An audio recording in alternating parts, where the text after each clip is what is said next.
Doctor निर्भय सिंह यादव जी, जयपुर से। जी। महाराज जी राधे राधे।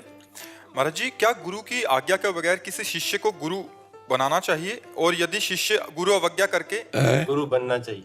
ऐसा मतलब गुरु ने आज्ञा नहीं दी, गुरु नहीं बनना चाहिए, नहीं तो अपराधी माना जाएगा।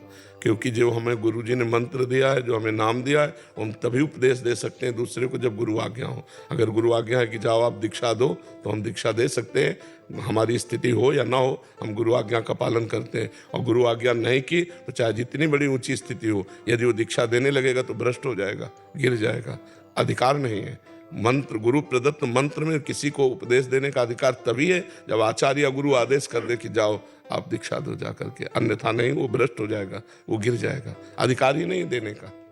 जब गुरु मंत्र दिया जाता है तो कहा जाता है ये मंत्र आज के बाद उच्चारण मत करना मुख से जोर से, अंदर ही अंदर जपना, कोई सुन ना पावे। ये आदेश होता है कि कोई सुन ना पावे दूसरा, तो दूसरे को सुनाने का मतलब दीक्षा देना। तो इसके लिए आदेश लो जाकर उनसे। अगर वो आदेश नहीं देते हैं और आप मंत्र देते हैं तो आप अपने से खाली हो जाएंगे, भ्रष्ट हो जाएंगे, पतित हो जाएंगे। लेकिन वो साधना कर रहे हैं, नाम जप खूब कर रहे हैं, खूब दौड़ लगा रहे हो, दिशा गलत है तो बिहारी जी इधर है, आराम से जाओ, मिल जाएंगे। राधा वल्लभ जी इधर है और छठी कला की तरफ बहुत दौड़ लगा रहे हो। गुरु आज्ञा तज करे जे आन, यह अधर्म यह समान, काने न रिश्कन में रहे।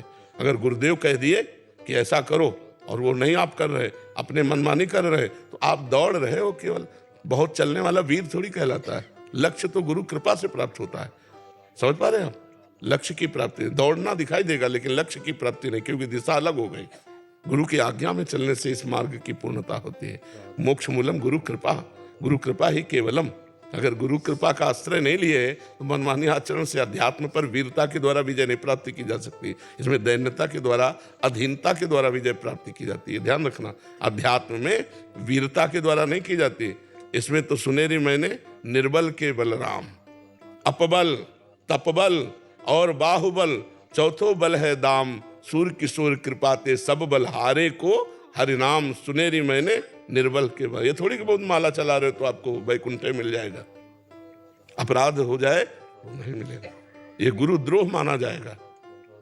हाँ, गुरुदेव की मुस्कुराकर अनुमति है तो हमारी सामर्थ्य न होने पर भी जगत का भी कल्याण होगा, हमारा भी कल्याण होगा। क्योंकि हम गुरु आज्ञा से, हम तो कुछ नहीं, यंत्र है। गुरुदेव ने कहा जो मंत्र दिया हम दूसरे को दे रहे हैं। कल्याण करने वाले आचार्य हैं, गुरुदेव हैं, इष्ट है। हम तो एक निमित्त मात्र हैं, हम तो एक पोस्टमैन है। उन्होंने दिया, उनको दे दिया, हमारा काम खत्म। वो जाने, इष्ट जाने, किशोरी जी जाने और वो जाने।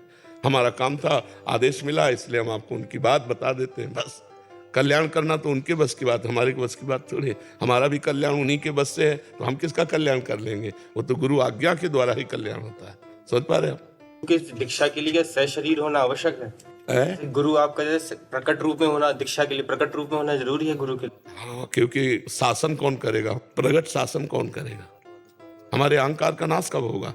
जब उनके चरणों में बैठेंगे, भरी सभा में हमें अपमानित करेंगे और हम, हमारे गुरुदेव हमारे ब्रह्म है, हमसे अगर तुम्हारा अहंकार चूर हो जाएगा। बिना अपराध के हमें कौन डांटेगा? गुरुदेव। उनकी दृष्टि मात्र से हमारे अहंकार का नाश होता है। डर, गुरु का डर बना रहना चाहिए। ये गुरु की कृपा से ही होता है, प्रगट गुरु की कृपा से। तो हमको सावधान चलना है। तो इसीलिए प्रगट गुरु भगवान श्री कृष्ण ने बनाया संदीपनी जी को, भगवान राम ने बनाया। तो जब भगवान अवतार लेते हैं, प्रगट गुरु बनाते हैं, तो हमको भी बनाना चाहिए। समझ रहे?